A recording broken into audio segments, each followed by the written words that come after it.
Olá, eu sou André Bianchi. Seja muito bem-vindo ao canal do YouTube e ao podcast. O papo de hoje é com o Rafael Barella. Ele é formado em Direito aqui pela FGV no Brasil e eu tive a oportunidade de conhecê-lo lá nos Estados Unidos, mais especificamente no Vale do Silício. Ele fez mestrado, o famoso LLM, na Universidade de Berkeley, uma das mais renomadas universidades do mundo, e eu pedi para que ele compartilhasse conosco como foi o processo de aplicação na universidade para ele poder entrar. Também perguntei a ele o que ele trouxe na bagagem de volta, afinal, será que vale a pena ou não? É um investimento de tempo e dinheiro muito alto, será que realmente valeu a pena? Pedi também que ele falasse a respeito de que, no caso dele, que é formado em Direito, se a profissão de advogado vai ou não acabar. Perguntei também em relação ao ponto de vista dele sobre inovações, tecnologias, o que ele viu lá e o que chamou mais atenção.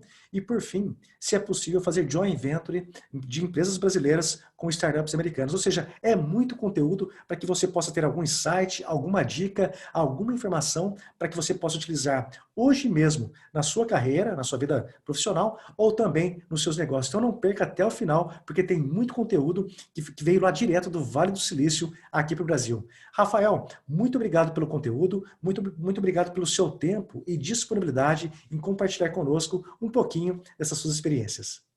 Imagina, obrigado, André. É um prazer falar com você.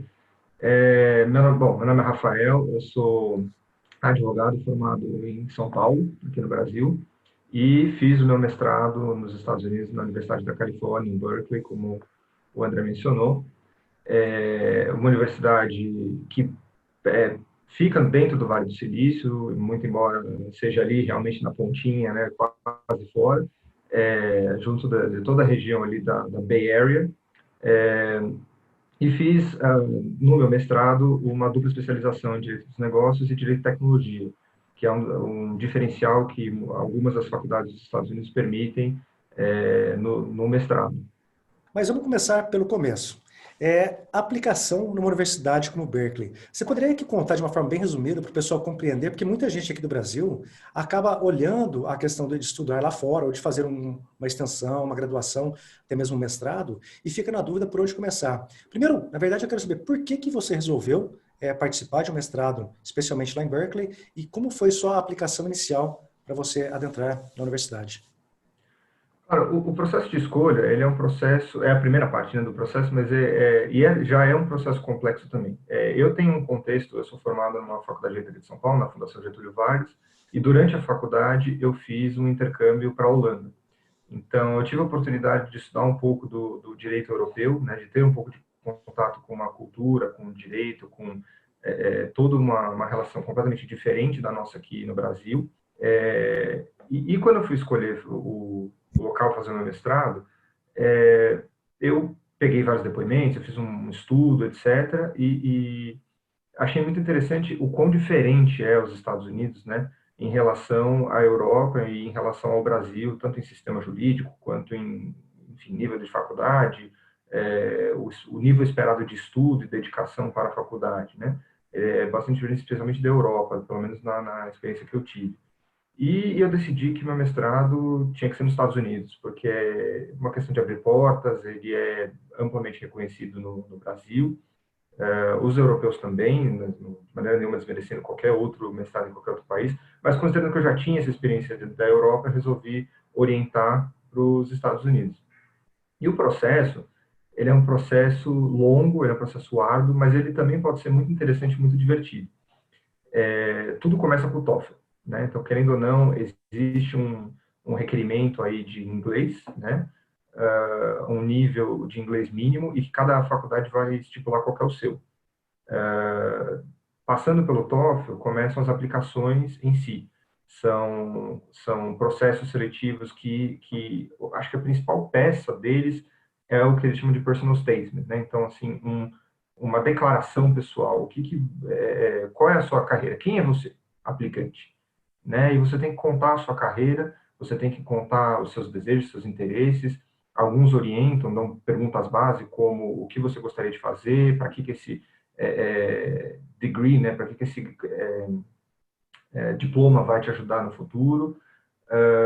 E você tem que escrever ali um personal statement e que no fim das contas a gente acha que vai ser uma coisa razoavelmente simples, tem que contar minha história, mas não é. É uma baita viagem de autoconhecimento E é muito interessante como a gente muda a perspectiva sobre nós mesmos, né, quando a gente está fazendo esse processo. E é um processo longo, é um processo que exige aí uma dedicação de muitos meses e não se aplica só para uma faculdade, né? Você aplica para um certo pool de faculdades, uma variedade de faculdades com as quais você se identifica, com as quais apresenta um curso que te interessa e para tentar, né, a aprovação em todas elas, logicamente, mas para poder ter o privilégio da escolha depois. Perfeito. Então, o que você está me dizendo é que o processo de aplicação ele é longo, mas ele, tanto que você conseguiu, assim, não é algo que a gente pensa que é totalmente distante, né? Mas é trabalhoso. E é muito curioso porque a gente já começa a olhar um processo como esse de Berkeley, meio que associando a questão do Vale do Silício também, que é essa questão de o trabalho, tudo dá trabalho, né, Rafael? A questão é eliminar o que só dá trabalho não daria ali resultado. Então, quando você foi para o Vale, conseguiu passar em Berkeley, começou a estudar lá. Qual que foi a sua percepção inicial? Porque na minha visão que eu vejo aqui do Brasil, a gente acabou liderando alguns grupos de advogados aí para o Vale, e eu percebo que o advogado no Brasil aqui está um pouco perdido em relação à questão das informações que ele tem acesso hoje, ao volume de informações, na verdade. Tem muita tecnologia, muita inovação acontecendo, só que o advogado fica um pouco perdido. A profissão de advogado, ela vai acabar? Qual que é o teu ponto de vista em relação a tudo que está acontecendo, especialmente para quem vivenciou aí no Vale do Silício, tanta coisa, tanta inovação? Vai acabar ou não vai acabar essa profissão? Essa é uma provocação que a gente ouve bastante, né? E é uma pergunta sempre muito interessante porque sempre gera muitas respostas de muitos pontos de vista diferentes. Eu, pessoalmente, acredito que não. Já ouvi depoimentos de gente que acredita que sim, mas a verdade é que vários aspectos do direito vão acabar sim por causa das tecnologias, e isso é bom, né? Isso é uma coisa muito boa. O direito é uma profissão extremamente tradicionalista, né? Não vou usar a palavra antiga aqui porque acho que enfim, não é o mais interessante, mas é uma profissão bastante tradicionalista. É focada bastante em aspectos tradicionais, especialmente o direito americano, que é o common law, o direito comunitário, né? É um direito que foca bastante nas tradições. Mas não é esse o futuro de todas as tradições, de todas as profissões, perdão, não é esse o futuro de todas as profissões. Eu acho que assim, os trabalhos mecânicos vão acabar, no geral, né, em qualquer profissão. E, olha, não se engane, viu? A profissão jurídica tem muito trabalho mecânico também. Existe muita due diligence para, por exemplo, direito societário, existe muito trabalho relacionado à pesquisa em processo, para direito civil, por exemplo, ou tributário. São aspectos do trabalho que, com a automação, vai gerar uma melhora de produtividade, um aumento de produtividade, e acho que essa é a chave, né? É muito difícil, até no aspecto, por exemplo, de contratos, que é bastante subjetivo e é uma coisa que eu trabalho mais, né?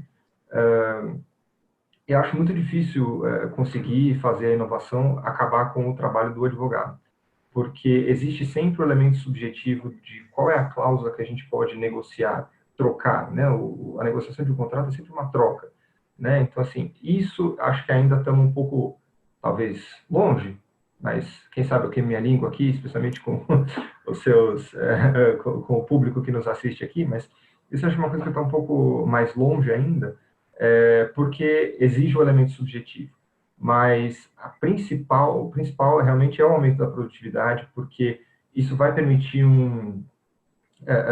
a diminuição de horas trabalhadas e, por consequência, cobradas por trabalhos que não são, assim, aquilo que é o direito em sua essência, E, né? ó, É aquilo pela qual a gente se formou, né? perfeito. E é interessante o seu ponto, especialmente agora na última frase, que é em relação também à diminuição de horas, mas talvez tornando as situações mais justas também, né, Rafael?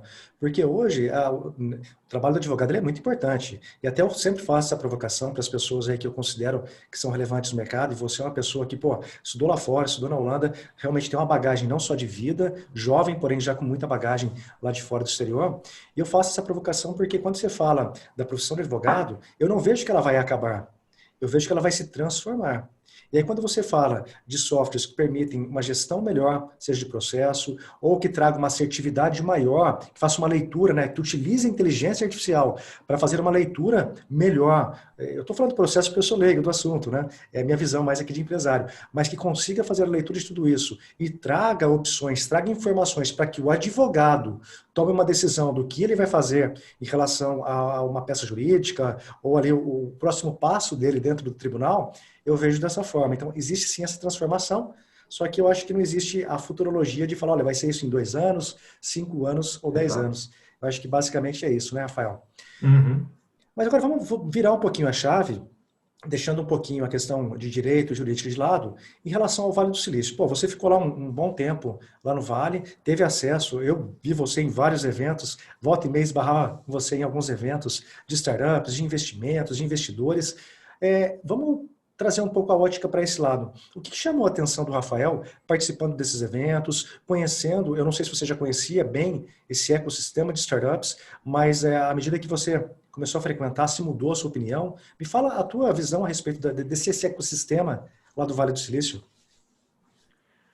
Olha, me chama muita atenção, especialmente estando lá no Vale do Silício, a pluralidade e a multiplicidade de backgrounds, né, de contextos, de pessoas, de origens, de tudo, e que são todas quase que voltadas para o mesmo objetivo, né? Assim, é muito difícil você dissociar a imagem de Vale do Silício da imagem de inovação, né? Assim, também se eu dissesse para você que eu estou acostumado com o ambiente de startups como o que se vê lá, estaria mentindo, porque não existe, né? A cada dia que passa, a gente ouve falar de uma empresa nova, de um nome novo que você nunca viu na vida, e você fala, meu, o que será que isso aqui faz? E aí você vai ver, é uma empresa que tem uma ideia super legal, desenvolvendo um produto ou um serviço, ou uma coisa super legal, e até acho que, assim, falar em inovação, muita gente acha que inovação é um aplicativo, é um hardware, é um software. Nem sempre, né? Às vezes inovação em processos, e aqui eu não estou falando, obviamente, judiciais, estou falando processos empresariais, né? Processos para melhorar, como eu disse, a produtividade, né? Isso é uma coisa que eu acho muito interessante. É algo que eu vivenciei um pouco lá. Eu fiz um curso de mestrado que tinha no total 350 pessoas, se não me engano, e eram 50 nacionalidades diferentes. Uau. Então, assim, A riqueza já é começa muito por aí, né, ponto de vista. Rafael? Oi? A riqueza desse local já começa por Com essa questão certeza. cultural, de pessoas de todo lugar do mundo, né? Com certeza. Com certeza. Se você pensa, por exemplo, especialmente quando você pensa em barreiras imigratórias, você tem um lugar que as barreiras migratórias são diminuídas especialmente para pessoas que trabalham com desenvolvimento de software, mais para o lado de TI, é a Califórnia, né? O Vale do Silício. Não tem como dissociar essa imagem, né? Perfeito, não, é exatamente como isso. E até acho que essa é a essência do Vale do Silício. Quando eu vejo aqui no Brasil matérias falando, surgiu um Vale do Silício na região A, B, C ou no país ABC. Você pode copiar uma metodologia, você pode copiar um processo, você pode copiar ali algumas coisas de algumas empresas, mas é muito difícil você copiar comportamentos e cultura. Eu acho que o Vale, a grande riqueza do Vale, ele vem aí dos 200 anos de história que tem naquela região, passando pelos Pantera Negras, passando por Berkeley, passando ali por todo o movimento hippie, passando por toda a colonização que veio da Costa Oeste, então é muito rico.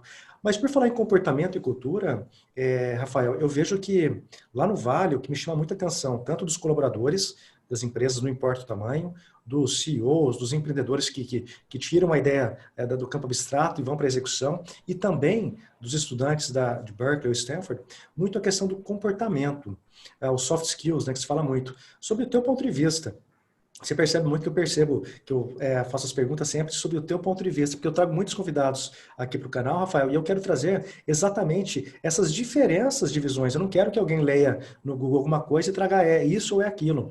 Não, a leitura que cada um traz acaba agregando. Sobre o teu ponto de vista, em relação aos soft skills mais envolvidos, seja das pessoas que estudam lá ou até mesmo do pessoal que você acabou vivenciando ali alguma experiência, o que mais chama atenção para você? O que você trouxe para você na bagagem de volta para o Brasil? Eu acho que tem dois principais pontos, né? O primeiro, assim, é uma questão de positividade, um bom humor. É curioso isso, né? Não sei se é um soft skill que eu teria elegido como o principal em outro momento, mas é uma coisa que eu andei pensando. Existe muita positividade, muito bom humor lá na região. Só para você ter uma ideia, muito frequentemente, indo numa loja, fazer compra no supermercado, você chega no caixa e a pessoa fala Happy Monday, feliz segunda-feira. Você consegue imaginar alguém em São Paulo ou em algum outro lugar do Brasil falando feliz segunda-feira? Isso é uma coisa que eu nunca tinha ouvido. No Brasil é pior, né? Às vezes põe na rede social, nossa, hoje é segunda-feira, né?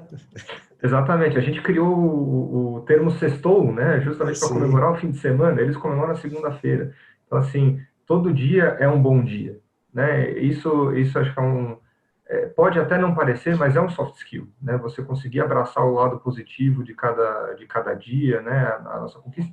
E o segundo elemento é uma assertividade, né? As pessoas falam o que elas pensam, sem ser indelicadas, sem ser rudes, sem ser mal educadas, mas elas tendem a privilegiar mais falar, serem honestas, falarem a verdade, fazerem a coisa correta, então, e até serem assertivas, né? Desde o ambiente de trabalho formal, falando com do chefe falando com o subordinado ou vice-versa, mas até dentro do metrô, sabe assim, a pessoa com a mochila nas costas e vem o outro dar um tapinha e fala, olha, a sua mochila está ocupando espaço de uma pessoa, será que você não podia pôr ela no chão, por favor? Eu acho muito interessante esse contato, né? E no fim das contas acaba sendo uma forma de abraçar o pluralismo, né? É uma forma de você conseguir conviver com todo mundo ao mesmo tempo e em todos os ambientes, não só profissional, como também no pessoal, né? Sim, sim. E o que você me traz é bem interessante porque isso é muito particular até dessa região. Eu tive a oportunidade de conhecer outros estados dos Estados Unidos e nem sempre tem isso. Então, ali na Califórnia, tem muito essa questão da objetividade, da clareza e zero melindres, né? Então, eles falam. Para o brasileiro que chega, às vezes, na primeira semana lá, às vezes ele leva aí talvez uma semaninha, duas, para começar a compreender isso. Mas depois que se compreende, na minha opinião, é muito melhor, porque o dia torna-se mais Uhum, produtivo, né? Eu com lembro do certeza. pessoal que às vezes vai mandar um e-mail para a gente, querendo fazer algum tipo de approach com o pessoal de lá, coloca lá, bom dia, olha, então, eu estou vindo aqui do Brasil para fazer não sei o que. Não, cara, qual que é o seu ponto, né? O que que você gostaria, o que você espera disso? Então, essa objetividade é importante. E falando de tudo isso, o que você acha que funciona muito bem lá, em termos de experiência que você tem, e que não funciona aqui no Brasil, seja pelo ponto de vista educacional, por onde você passou, ou pelo ponto de vista de negócios que você também tem acesso? Olha, é, essa pergunta eu acho até um pouco capciosa, se eu posso dizer dessa forma, porque, não, brincadeiras à parte. Eu acho que, assim, o Brasil tem muito potencial, né? É muito difícil a gente falar o que não dá certo no Brasil, é, enfim, porque a gente corre o risco aí de querer culpar em fatores externos, né? Mas, assim, de repente, uma coisa que tem lá e que a gente vê, às vezes, muito pouco aqui, é realmente isso que eu mencionei do nível de produtividade, né? A produtividade nos Estados Unidos é maior, né? Isso está assim profundamente enraizado até com a história do Vale do Silício, né? Eu curiosamente até por causa do mestrado eu tive contato com um texto muito interessante que fala bastante e caracteriza bastante o surgimento do Vale do Silício, estando associado o não reforço judicial de cláusulas de não competição. Então, assim, a cláusula de não competição dentro do contrato de trabalho é uma coisa que o brasileiro não está acostumado, porque a gente tem, dentro do direito civil, a proteção da CLT. Né? Lá, como não tem a CLT, não tem nenhuma lei equivalente, o contrato de trabalho é individual, é um contrato meu com você, é um contrato do empregador com o empregado e ponto. Né? Ele até, para trazer para uma coisa um pouco mais palatável, talvez, ele parece muito um contrato de jogador de futebol, né? É um contrato que você fala, vai dizer lá quanto que você vai ganhar e o que você vai fazer de forma genérica, né? E as pessoas, as empresas estavam se aproximando de pessoas muito boas de outras empresas e falando, vem trabalhar para mim que eu te pago mais. E chegou uma hora que isso chegou no nível ótimo, quer dizer, a empresa não podia mais pagar a mais, porque ficaria ineficiente para ela, e o funcionário não poderia trabalhar mais, porque também ficaria ruim ou ineficiente para a qualidade de vida dele. Né? Então, assim, para melhorar essa situação, e considerando que os tribunais pararam de enforçar essa cláusula, ou seja, permitir o livre trânsito de pessoas entre as empresas começaram a focar mais na retenção de talento. E para isso, foi necessário o aumento de produtividade. O que isso significa? Significa usar o tempo melhor, produzir mais com o tempo que você tem. Não é trabalhar mais, não é ganhar mais. foi por isso, inclusive, que foi de lá, inclusive, que nasceu essa cultura de ter restaurante dentro da empresa, do conceito de campus, né, dentro da empresa, Google Campus, campus do Facebook, etc. Obviamente, né, isso nasceu muito antes dessas empresas, mas, enfim, melhorar a qualidade de vida para que o empregado trabalhe mais feliz e, portanto, aumente a produtividade. Eu acho que isso é uma coisa que a gente ainda não tem no Brasil, mas eu acho que há muita esperança, né? Você já vê empresas, até curiosamente, não necessariamente no ramo de tech, né? No ramo de inovação, mas você já ouve falar de empresas investindo na criação de campus para reunir todos os funcionários, com o objetivo em melhorar a qualidade de vida dessas pessoas, para que elas trabalhem mais felizes e, por consequência, produzam mais. Então, assim, é uma questão que não está associada ao dinheiro, mas que funciona muito bem lá e que serve de exemplo para o mundo, né? Talvez o que falta no Brasil um pouco ainda é um amadurecimento, né? É de não confundir a liberdade que uma empresa dá pela libertinagem, aquela coisa. Pô, você Uhum. foi comigo em algumas empresas lá, algumas davam 6, 6:30 da tarde, eles tinham chopp para você servir dentro da empresa. Acho que no Brasil nem pode isso se bobear, não entendo das leis, mas são situações ali que a gente vê lá, que às vezes é porque as pessoas ali. E o que você falou é muito importante, porque eu vejo que não é que o Brasil não tem capacidade, não é isso, de maneira alguma. Eu acredito no Brasil, eu sou brasileiro, eu levo brasileiros lá para compreender um pouco mais disso e trazer, transformar. A gente não tem poder para transformar o Brasil, mas a gente tem poder para transformar muitas vezes o ambiente da nossa empresa, o ambiente que está em volta da nossa empresa. Então eu acredito nisso sim, mas eu acho que passa por uma curva de mudança de comportamento. Uhum. Talvez no Brasil essa curva não esteja tão rápida, mas eu vejo algo nesse sentido. Rafael, a gente está chegando no Exatamente. final. Eu sei que você é um cara bem corrido aí, com bastante tarefa, e até eu queria compreender um pouco mais o que o Rafael agora trouxe na bagagem aqui, o que torna o Rafael, quais os diferenciais que o Dr. Rafael tem aqui no Brasil agora, perante a muitos outros colegas, trazendo toda essa bagagem, não só de Berkeley, mas essa vivência e experiência, especialmente no Vale do Silício, e como que você pode ajudar outras empresas aqui no Brasil. É, imagina, obrigado. Como eu disse, é um prazer falar com você, e para os ouvintes do canal. Eu acho que um grande diferencial é o contato que eu tive lá com todos os segmentos envolvidos no processo de inovação. Isso vai empreendedores. Eu tive colegas, por exemplo, um colega de uma turma imediatamente anterior à minha, do mestrado, chegou a abrir uma empresa que trabalhava com automação de contratos. Ele estava querendo criar uma empresa de automação de contratos, e já sei de outros exemplos, tanto aqui no Brasil quanto lá, que fazem isso também. Muito interessante.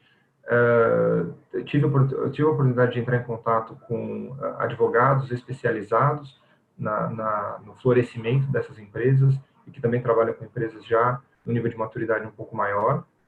E tive contato também com empresas que investem nessas pequenas empresas e nessas empresas nascentes, o que foi muito interessante, e em vários locais do Vale, né? Acho que essa experiência é muito enriquecedora.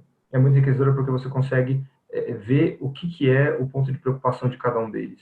Né? É assim, você pega a nova empresa, a empresa nascente, e a principal preocupação que eles têm, isso é uma coisa que o Brasil já está mudando, já conheço pessoas que trabalham com isso, enfim, que já estão mudando isso no Brasil, mas que antigamente, há uns 5 anos atrás, para a era da inovação, não conseguiam achar apoio jurídico, por exemplo, de pessoas que fossem qualificadas e que entendessem a língua deles e que não fossem cobrar muito, né? Estou falando de grandes, de repente, escritórios, ou enfim, mesmo pequenos escritórios, tinha uma certa defasagem na forma de compreensão do produto do cliente, né?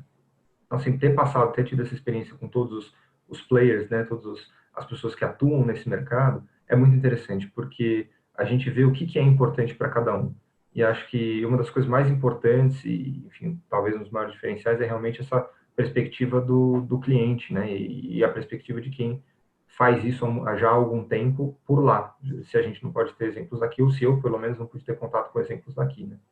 Não, perfeito. E até eu tinha falado que era a última pergunta. Que surgiu agora mais uma dúvida aqui rapidinho. Claro. E não sei se você pode responder, porque eu não sei se entra dentro da sua área de atuação ou não. Mas eu percebo que tem muitas empresas brasileiras querendo colocar, às vezes, 1 milhão, 2 milhões e criar uma nova tecnologia do zero, reinventar uma roda. Sendo que muitas vezes lá no Vale já tem uma tecnologia correlacionada ao setor em que ele atua e poderia funcionar para solucionar um problema dessa empresa brasileira. E muitas startups que nascem no Vale, não é que elas não querem vir ao Brasil, mas elas não têm o Brasil como prioridade, seja pela língua, pela cultura, pela legislação trabalhista, seja por qualquer outro fator. E aí eles optam para a América do Norte, Europa, Ásia, Oceania e por aí vai. A pergunta você acredita que empresas brasileiras, por meio de um profissional, de um advogado ou alguém que pudesse auxiliar, poderiam, por exemplo, criar joint ventures com startups lá do Vale para poder muitas vezes representar ou trazer essa solução ou essa empresa, esse produto aqui no Brasil para oferecer para a carteira de clientes que ele já tem ou até mesmo abrir um mercado? Estou falando besteira ou existe alguma coisa nesse sentido? Não, não, existe sim. Eu acho que até em mais de uma área de atuação que eu já tenha tido contato ou ouvido falar, né?